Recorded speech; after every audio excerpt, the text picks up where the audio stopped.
Imagine sitting in a trench line. Right, just waiting. Yeah, you don't hear the shriek of incoming artillery. You don't see drop ships pinging on the Auspex scanner at all. Nothing on the radar. Exactly. You just feel the tectonic plates of the earth starting to vibrate under your boots, like the loose dirt on the trench walls begins to avalanche. Which is just a terrifying image. It really is. And then you realize that tens of thousands of 2-ton biologically engineered bulldozers are sprinting directly at your front line. And here's the kicker. They aren't even trying to hide. No, not at all. They want you to see them. Welcome to the deep dive. Today, we are looking at a terrifyingly pure force of nature from the 41st millennium, the Goff clan. The biggest and the meanest. Absolutely. So our mission today, we're breaking down the archetypal brutality of these specific orcs to really understand how sheer, unadulterated, straightforward violence can, and honestly often does, completely shatter complex military strategy. A fascinating contrast, really. It is. Okay, let's unpack this. Because we aren't just talking about a faction with a bad attitude here, right? No, definitely not. We are looking at an entity perfectly optimized for a single function. Exactly. I mean, when we examine the Goths, we are looking at the absolute embodiment of the orcish ideal. The pinnacle of it. Right. And to really grasp what that means, we have to completely strip away our human biases, regarding what biological organisms are supposed to want. Because we always assume survival or comfort is the goal. Exactly. Human civilizations, even the most militaristic ones in the Imperium, they ultimately seek some form of stability or security or resource control. Sure, defending territory or whatever. But the Goff biology defies that entirely. I mean, they are basically a weapon system that just happens to have a pulse. That's a great way to put it. Their physiology is 100% optimized for the kinetic reality of war. Where they literally get high off it, right? Yeah, exactly. Their highest possible dopamine release, their greatest joy, really is derived purely from the physical impact of melee combat. Wow. There is this deeply visceral reality to how they operate, which is best summarized by their sheer addiction to the wet crunch of a choppa finding its mark. The sensory priority there is just wild to me. Like, they aren't writing treatises on the glory of the battlefield. Oh, absolutely not. They are literally addicted to the kinetic friction of it. And I mean, you can see it in the architecture of their bodies. Oh, the biomechanics are incredible. Right. They are universally recognized as the artist of the art, the largest, the most brutish greenskins in existence. The physical reality of a Goff is pretty intimidating. Totally. But let's look at the actual biomechanics of that. We're talking specifically about broader shoulders and significantly longer arms than your average orc. Right. And from an anatomical standpoint, those specific traits are devastatingly synergistic for close quarters combat. How so? Break down the physics for us. Well, think about the physics of a melee strike. Broader shoulders provide a massively expanded skeletal anchor for the latissimus dorsi and pectoral muscles. Just a huge foundation. Exactly. This creates a foundation for generating terrifying rotational torque. And then you attach longer arms to that foundation. Oh, I see where this is going. Right. In biomechanics, a longer lever arm multiplies the force exerted at the fulcrum. So it's not just that they have heavy weapons, it's like their bodies naturally multiply the force of whatever they are swinging. Precisely. Yeah. They generate unparalleled leverage. That is terrifying. It is. When you combine that rotational torque with the extended reach, you produce an organism that can effortlessly outswing, outpunch, and outlast virtually anything in its weight class. Just biologically built to win a brawl. Yeah, it's an anatomical blueprint designed exclusively for shattering armor and bone. Okay, I track the biomechanics. I mean, it makes them walking siege engines. Pretty much. But here is where I really need to push back on the operational reality of this. Because they are infamous for seizing on absolutely any excuse to start a brawl, right? Oh yeah, they fight constantly. Right. They constantly fight amongst themselves, apparently for no reason other than the physical thrill of it. That's the addiction we were talking But, about. put your logistical commander hat on for a second. If you have a staging camp of 100,000 boys and they are constantly breaking each other's jaws. And severing limbs, yeah. Right, cracking skulls in the barracks. Yeah. Isn't that a catastrophic waste of military resources? You would think so, yes. Because by the time the actual enemy arrives, your vanguard should theoretically be bled dry. How is that culturally or militaristically viable at all? Well, if they were operating with human physiology, you'd be absolutely right. It'd be a complete logistical disaster. Right, you'd have no army left. Exactly. Yeah. But you're applying human attrition models to orc biology. What's fascinating here is that this constant internal brawling isn't a flaw in their operational security. It's not. No, it is the fundamental mechanism of their readiness. Yeah. It is a crucible. But a crucible still burns away material, doesn't it? Like, how does it not leave them completely depleted? Because of how rapidly they regenerate and how their pain receptors function, Oh, they heal faster. much faster. For a Goff, a shattered jaw or a broken arm isn't a career-ending injury. It's basically a temporary inconvenience that often heals thicker and stronger. So breaking a bone makes it better. In many ways, yes. You have to view these brawls as extreme, full-contact, lethal-level sparring. Wow. If you are an organism whose sole evolutionary advantage is close-quarters violence, periods of peace and idleness are literally toxic to your system. So they have to keep moving, keep fighting. Exactly. The constant infighting ensures that their spatial awareness in a melee is razor sharp. Their pain tolerance is constantly calibrated to maximum. So they don't get soft. Right. Their combat instincts aren't theoretical. They are entirely second nature because they literally never stop fighting. I see. So it's like an Olympic boxer, but instead of hitting pads for 2 hours a day, they just live in a locked cage match 24/7. Exactly.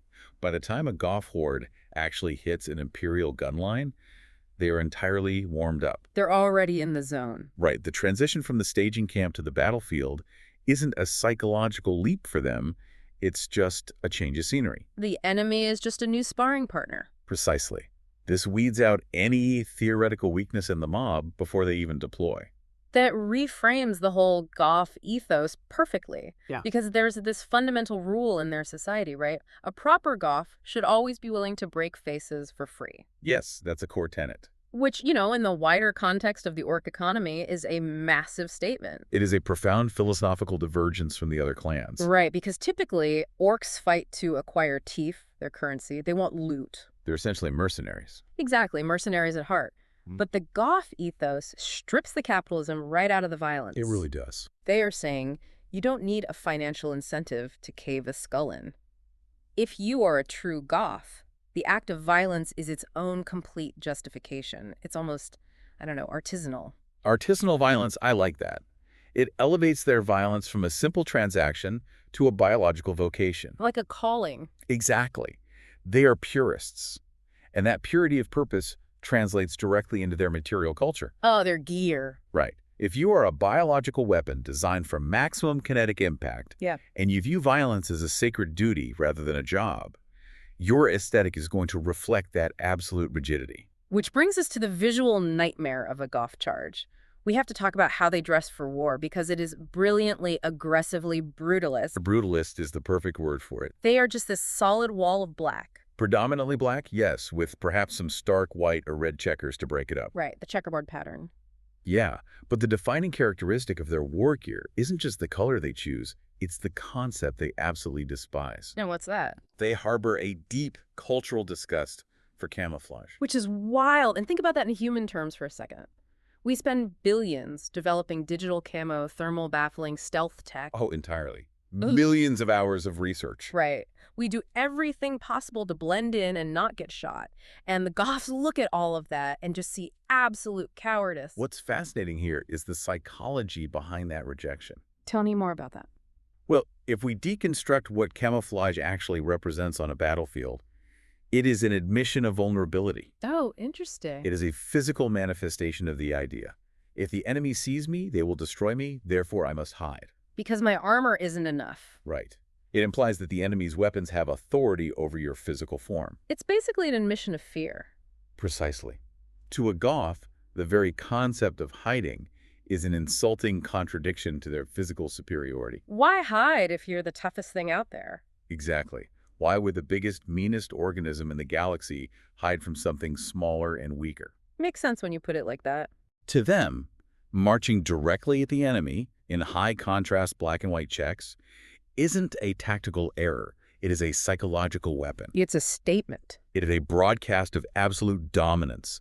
They are removing the mystery from the engagement. No sneaking around. Right. They are saying, we are right here. We are perfectly visible. We are closing the distance.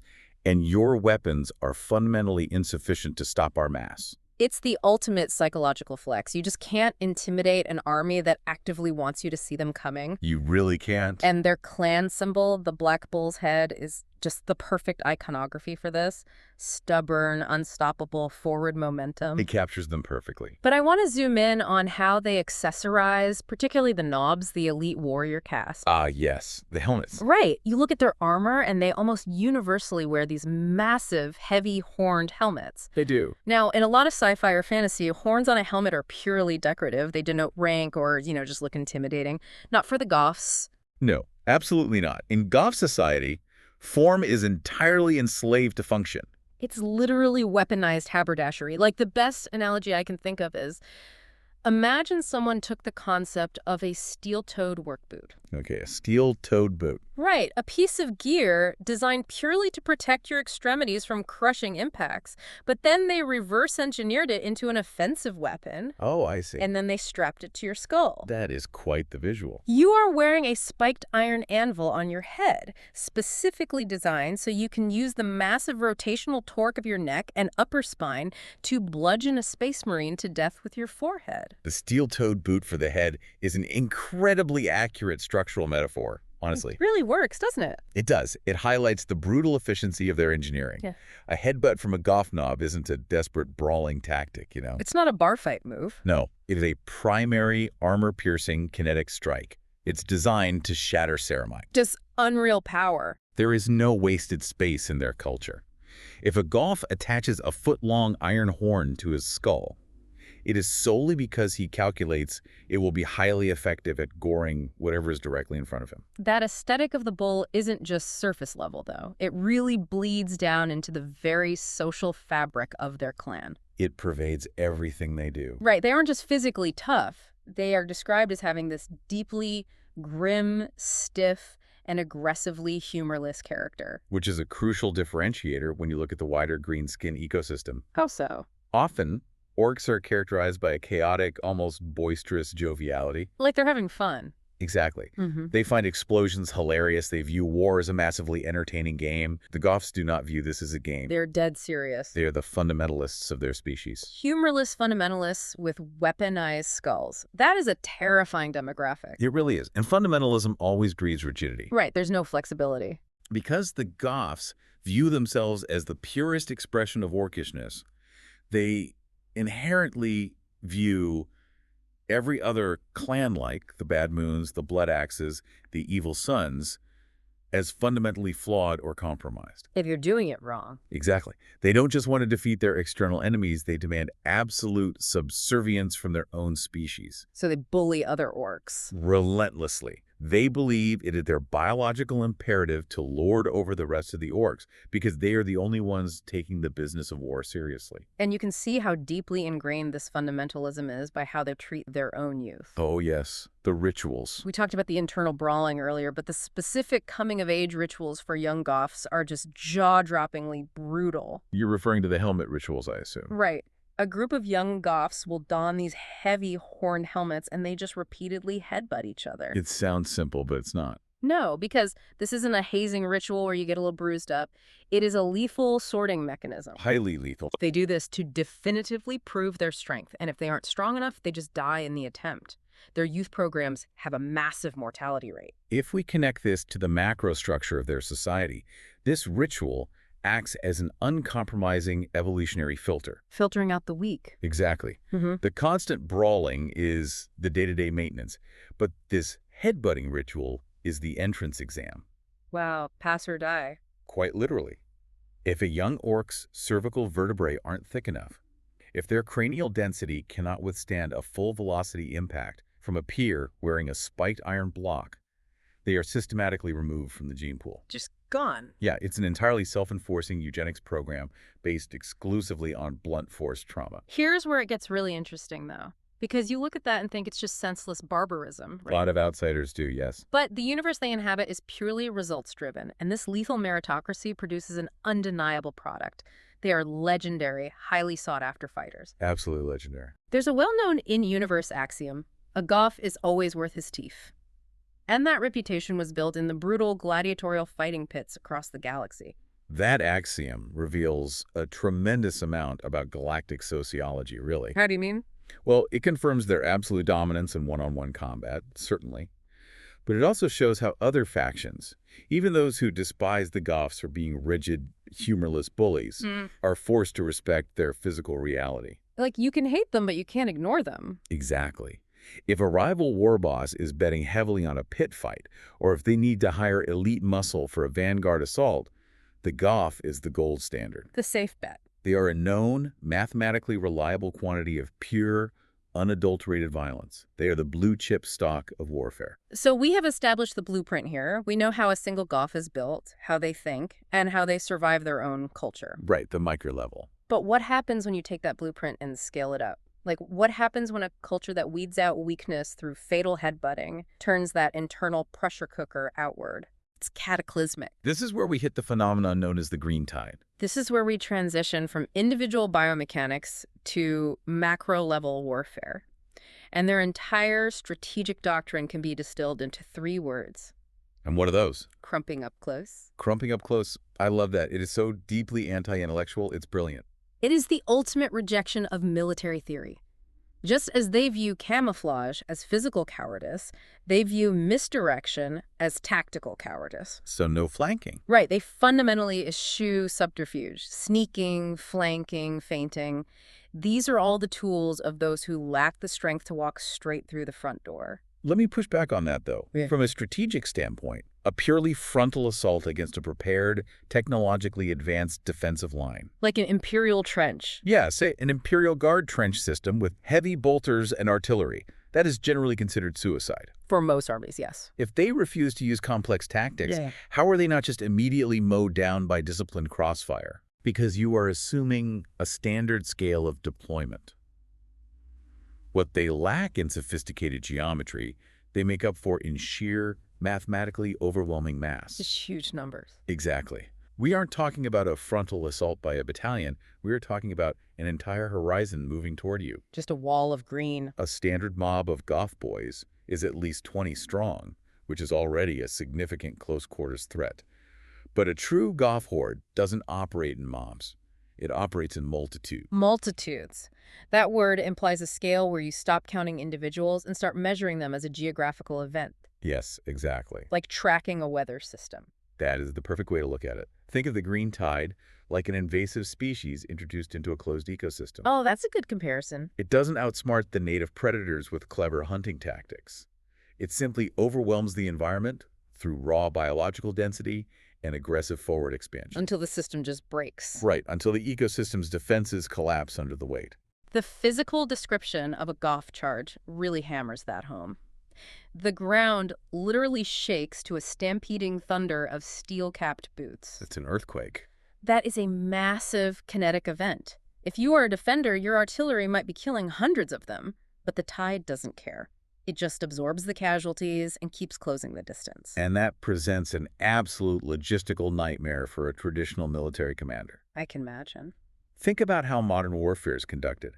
If you want to break an army, you don't fight every single soldier. You look for the vulnerabilities in their network. You look for the weak points. Right. You identify their central command structure and neutralize the generals. You locate their supply lines, their food, their fuel, their ammunition, and you cut them off to starve them out. Basic strategy. You disrupt their communication arrays to sow confusion and break morale. You dismantle the machine. Exactly. But how do you dismantle a machine that has no moving parts? Oh. You can't decapitate a Goff command structure because the command structure is just whichever orc is currently swinging the biggest axe at the front. So there's no general's tent to bomb. None. You can't cut their supply lines because they don't use them. They scavenge and pillage as they advance. They feed off the battle. Right. Yeah. You can't break their morale with suppressing fire because the act of charging through fire is what generates their morale. It just makes them madder. Exactly. The violence itself sustains them. It is pure, uninterrupted forward momentum. You cannot outmaneuver an avalanche. You can only hope your wall is thick enough to break it. And let's look at the tools they use when they finally hit that wall, because their loadout perfectly reflects that philosophy. Very much so. They absolutely refuse to fight in vehicles. They will only pile into a truck if it acts as a high-speed taxi to deliver them directly into melee range faster. Just to close the gap. Right. They have zero interest in mechanized cavalry maneuvers. They just want their boots on the ground and their weapons in hand. And those weapons are optimized exclusively for the brutality of the trenches. Like the choppa. The choppa is their primary instrument, yes. A massive, crude, heavy blade or axe that relies entirely on the rotational torque we discussed earlier to simply hack through armor plating. Not a precision weapon. Not at all. Yeah. But even more telling is how they design their firearms. The sluggas. Yes. These are essentially massive, oversized handguns, but they aren't trying to win a firefight at 200 yards. They'd never hit anything. Right. The ballistic inefficiency is staggering, but it doesn't matter because they almost universally equip these sluggas with brutal melee attachments. This completely alters infantry tactics. To a Goff, a gun isn't a ranged weapon. It's a hammer. It is a bludgeoning tool that happens to make a loud noise and occasionally project a solid slug. So they don't aim. They don't want to shoot you from a distance. They want to fire point blank into your chest to break your guard and then immediately cave your helmet in with the spiked butt of the pistol. It's terrifying. And they back that up with a brace of stick bombs, which are specifically designed to be hurled into bunkers and trenches just seconds before the Goths themselves jump in. Total trench clearance. It's a masterclass in role-specific shock infantry. They don't dilute their forces with snipers or stealth operatives. No specialized support units like that. They just field massive, overwhelming blocks of slug boys and ard boys, heavily armored shock troops, alongside the highest concentration of elite knobs and storm boys of any clan. It is an army of pure blunt trauma. But this raises a critical sociological question. How do you lead it? Precisely. If you have an army composed entirely of violently aggressive, humorless fundamentalists who actively despise complex strategy and view peace as a biological failure. Yeah, that sounds like a riot waiting to happen. Exactly. How does this force maintain even a fraction of unit cohesion? How do you command an entity that refuses to be commanded? This is where we get into the concept of natural nobility. And it is perhaps the most fascinating, purely functional aspect of their society. It really is. It is the ultimate, unfiltered meritocracy of violence. The Goths are considered the natural leaders of the entire orc race. And it has absolutely nothing to do with political savvy, diplomatic maneuvering, or tactical genius. If we connect this to the bigger picture of how civilizations govern themselves, we see that almost all human or alien societies rely on abstract systems of agreement. Abstract agreements. We agree that a general is in charge because of their rank insignia, their tactical education, or a democratic mandate. We obey abstract laws. Because society says we have to. Right. Orcs do not deal in the abstract. They deal exclusively in immediate physical reality. So the biggest guy is in charge entirely because his physical mass demands it. Yes. They possess a natural biological talent for keeping unruly mobs of boys in line through what is elegantly described as the liberal application of force. Liberal application of force. I love the euphemism. It is a flawlessly transparent hierarchy. There is no nepotism. There is no failing upwards. You can't fake your way to the top. No. You are the war boss because you are physically capable of beating every single challenger in your camp to death with your bare hands. And if you can't? The absolute second you show physical weakness, or an orc who is 5% larger and meaner than you challenges your authority, you are replaced. Violently and permanently. It is brutally honest. I mean, think about the Imperium. Think about the layers of complex political backstabbing, the planetary governors hoarding wealth, the Inquisition operating in the shadows. All the bureaucracy? Yeah, the propaganda required to keep billions of starving humans from rebelling. The Goff leadership structure sidesteps all of that bureaucratic bloat. Entirely. Their political system is just a 10-foot-tall behemoth with a horned helmet who will physically crush your skull if you break unit cohesion. And we cannot argue with its efficacy. Many of the most infamous galaxy-threatening war bosses in recorded history have been Goths. The big names. The most notable being Gadazkul Mag Uruk Thraka. Gazkul Thraka. Man, even the phonetics of the name sound like a collapsing concrete structure. It really does. Very guttural. You don't become a legendary sector-ending threat without this leadership model working on a fundamental mathematical level. This liberal application of force isn't a quirk. It is a highly viable mechanism for galactic-scale conquest. Which brings us to the synthesis of their entire existence, the ultimate horror of the Goths. Right. Why, in a galaxy filled with literal demons from the warp, hyper-advanced alien intelligences, and cosmic horrors, Are the Goths considered the embodiment of the Imperium's most primal fear? This raises an important question about the nature of civilization itself. How so? Well, we have an inherent bias that dictates as the civilization advances, its warfare must become more sophisticated. Like smarter weapons, better tactics? Right. We deeply want to believe that intellect, technological superiority, and complex game theory will always eventually triumph over raw, brute strength. It's comforting to think the smart guy wins. Exactly. The ultimate horror of the Goths is that they shatter that fundamental assumption. They break the math. They aren't playing the same game. They aren't plotting. They aren't scheming. They aren't trying to outthink the Imperial commanders. They don't care about your schemes. They are a tidal wave of muscle, rage, and crude iron. What if the most complex, highly engineered defensive strategies are fundamentally useless when faced with an opponent who simply refuses to engage with the premise of the strategy? You can't outsmart someone who doesn't care about rule. You can build the most intricate puzzle in the world to trap them, and they will simply smash the table the puzzle is sitting on. That's a great visual. The horror is the realization that sheer, uncompromising straightforwardness can override millennia of tactical evolution. So what does this all mean for you listening right now? When you strip away the sci-fi setting, the horror of facing a Goff horde is the terror of facing an obstacle that simply cannot be negotiated with. It's an absolute wall. You cannot buy them off. You cannot trick them because they don't care about the rules of your trick. You cannot outmaneuver them because they take up the entire horizon and they are moving steadily forward. Relentlessly forward. There's a detail about how they fight that is just bone-chilling. They are grinning the entire time. Oh, they love it. They aren't fighting out of a grim sense of duty or for desperate survival or for political ideology.